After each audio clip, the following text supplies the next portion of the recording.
श्री स्वामी समर्थ. नमस्कार. पुन्हा एकदा तुमच्या सर्वांचे आपल्या चॅनलमध्ये खूप खूप स्वागत आहे.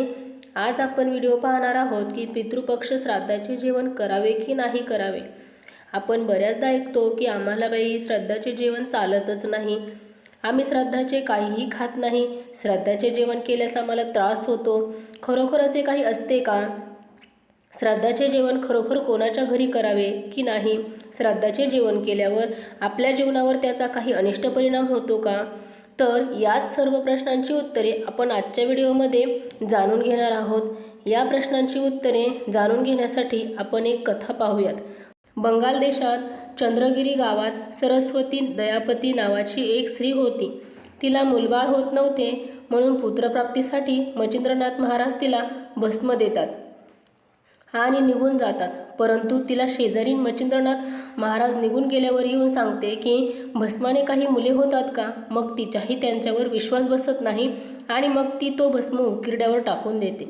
12 वर्षानंतर मच्छिंद्रनाथ महाराज पुन्हा परत येतात आणि तिला त्या मुलाबद्दल विचारतात.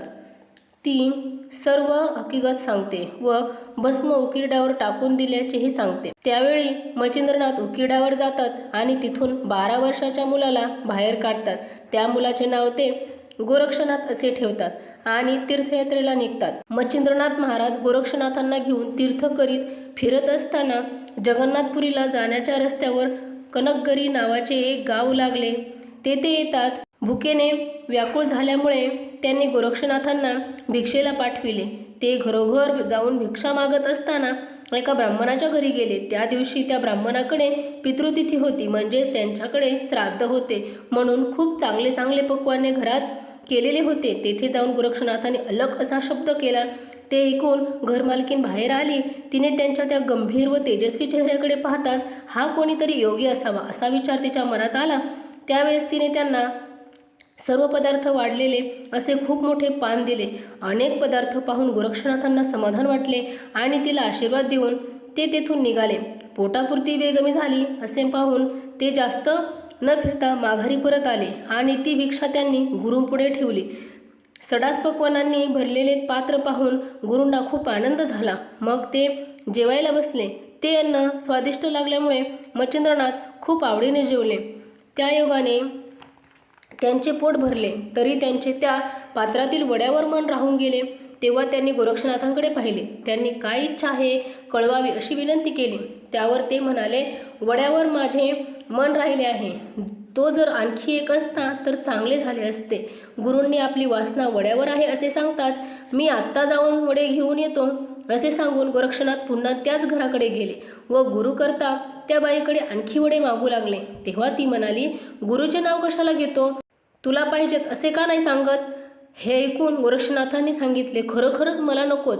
मी गुरूंची इच्छा पूर्ण करण्यासाठीच वडे मागून नेत आहे. तेव्हा ती म्हणाली, तुला बैरागी समजून मी भक्तिपूर्वक पुष्कळ पदार्थ घालून चांगले घवघवीत पान वाढून दिले. तू फिरून आलास असे वारंवार फुकट मिळते का? हे तिचे शब्द ऐकून गोरक्षनाथ म्हणाले, मी तुला जे मागशील ते देईन, पण गुरूंची इच्छा पूर्ण करण्याकरता मला वडे दे. हे ऐकून त्याची परीक्षा पाहण्याकरता तिने त्याचा एक डोळा मागितला. तेव्हा गोरक्षनाथांनी लगेचच डोळ्यात बोट घालून आपले बुबुळ काढले व ते तिच्या हवाली करू लागले. तेव्हा डोळ्यातून रक्ताची धार वाहू लागली. ते साहसी कृत्य पाहून तिने तोंडात बोट घातले. तिची छाती दडपून गेली. तिला त्याचा फारच कळवळा आला. ती 5-7 वडे घेऊन बाहेर आली व ते त्यांच्या पुढे ठेवून हात जोडून म्हणाली, महाराज, मी सहज बोलले. माझ्या अन्यायाची मला क्षमा करा. दुसऱ्याकरता तुम्ही साधू अनेक प्रकारचे क्लेश आपल्या जीवाला करून घेता वगैरे. त्याला म्हटल्यावर गोरक्षनाथ म्हणाले, तू का दुःखी होतेस? वड्यांच्या मोबदला मी तुला डोळा दिला तेव्हा ती म्हणाली, माझ्यावर कृपा करून बुबुळासह अन्न घेऊन जा. तुमचा डोळा तुम्हीच घेऊन जा. माझा अन्याय पोटात घाला. परंतु गोरक्षनाथ तिचे समाधान करून बुबुळ व वडे घेऊन निघाले व परत गुरूंकडे आले.